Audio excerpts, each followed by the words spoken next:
अगर आपने बैंक से लोन लिया है और वो कर्ज अगर लाखों में है, तो बकायदा बैंक ने आपके लिए एक ऑफर निकाला है। अगर ऐसा आप करते हैं तो 20 से 40% तक की छूट आपको मिलेगी।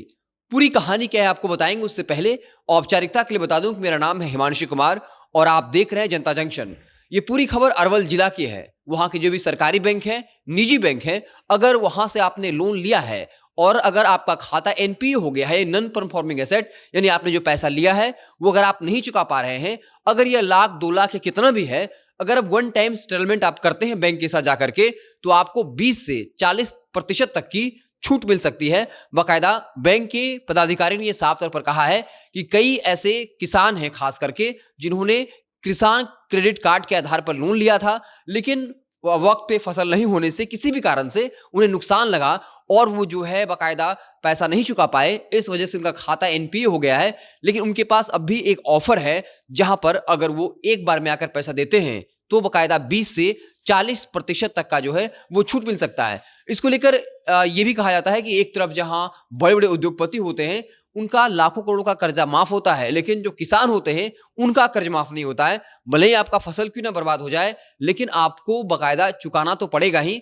अरवल बैंक में जितने भी सरकार अरवल जितने भी सरकारी या निजी बैंक हैं, उन्होंने बकायदा ओटीएस यानी जिसको वन टाइम सेटलमेंट कहते हैं, यानी अगर आप एक बार जाकर पैसा देते हैं तो आपको छूट मिलेगा। और बकायदा इससे कहा जा रहा है कि जो अधिकतर किसान हैं जिन्होंने किसान क्रेडिट कार्ड पर बकायदा जो है पैसा लिया था ताकि वो खेती बाड़ी कर सके, लेकिन किसी कारण से जो है खेती में उनको प्रॉफिट नहीं हुआ, चाहे मौसम की मार हो या फसल नहीं हो पाया, जिस कारण से भी हुआ हो, उनको नुकसान हुआ और वो लोग जो है वो पैसा नहीं चुका पाए, उनके लिए एक अच्छा मौका है। आप खुद बैंक के ब्रांच पर जाएं, वहां के अधिकारियों से बात करें और जो ऑफर आया है ओटीएस का, वन टाइम सेटलमेंट का, अगर आप मैनेजर से बात करते हैं तो आपको राहत मिल सकती है। आप अपनी स्थिति के अनुसार अपनी बात रख सकते हैं। 20 मिनिमम तो 20% की छूट मिलेगी और अगर ज्यादा रिक्वेस्ट करेंगे, अपनी स्थिति को बताएंगे, तो हो सकता है कि 40% तक का भी जो है वो आपको छूट मिल सकता है। और इस ओटीएस में बकायदा बता दें कि 15,000 लोगों ने बकायदा लोन ले रखा है जिनका एनपीए हो गया है।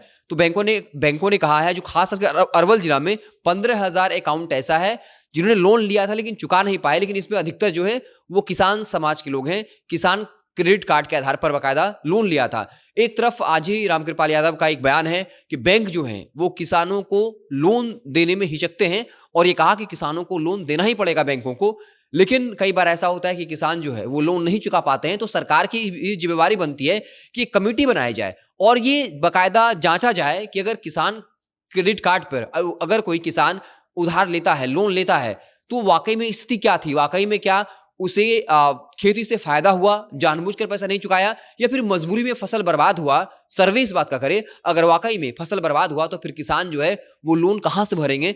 लोन भरने का मकसद यही होता है कि वो लोन लेकर खेती करेंगे और अगर खेती से फायदा होगा तो फिर वो लोन चुकाएंगे। कई बार ये भी दिखाया जाता है कि जो फसल होता है उसका उचित जो है वो दाम नहीं मिल पाता है किसानों को, इस वजह से भी नुकसान होता है। तो एक तरफ बैंक ये तो कह रही है कि हम किसानों की मदद कर रहे हैं, लेकिन दूसरी तरफ क्या सरकार की जिम्मेवारी नहीं बनती है कि उस वाकई में उस मुद्दे को जांचना कि वाकई में किसान जानबूझकर फायदा में रहते हुए, प्रॉफिट में रहते हुए पैसा नहीं दे रहे, या वाकई में उनकी मजबूरी है, जो पैसा खेती में लगाया था फायदा नहीं हुआ इसलिए वो पैसा जो है वो नहीं चुका पा रहे हैं। हालांकि अरवल जिला के जो जिले के जो बैंक के बड़े बड़े पदाधिकारी उन्होंने बकायदा कहा है कि ओटीएस का विकल्प अभी भी खुला हुआ है।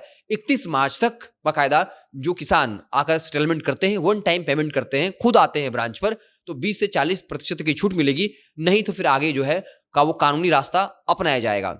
आप क्या कुछ सोचते हैं? जहां एक तरफ देश में बड़े बड़े उद्योगपतियों का लाखों करोड़ों का कर्ज माफ होता है, वो लाखों करोड़ों का, हजारों करोड़ कर्ज लेकर विदेश भाग जाते हैं, कोई कार्रवाई नहीं होती है। लेकिन अगर किसान लोन लेता है और उसका फसल खराब भी हो जाता है, तो क्या ये नियम नहीं होना चाहिए कि सरकार बाकायदा सर्वे कराए, ये जांच कराए कि वाकई में किसानों ने जो लोन लिया था, क्या उस लोन का इस्तेमाल कर खेती में फायदा होने के बावजूद किसानों ने लोन नहीं भरा, या वाकई में नुकसान हुआ था? अगर नुकसान हुआ था तो क्या उस लोन को सरकार माफ नहीं कर सकती है? आप क्या कुछ सोचते हैं? कमेंट बॉक्स में जरूर बताइएगा। अगर आप हमें फेसबुक पर देख रहे हैं तो पेज को लाइक कर लीजिए, यूट्यूब चैनल को सब्सक्राइब कर लीजिए। बहुत बहुत धन्यवाद।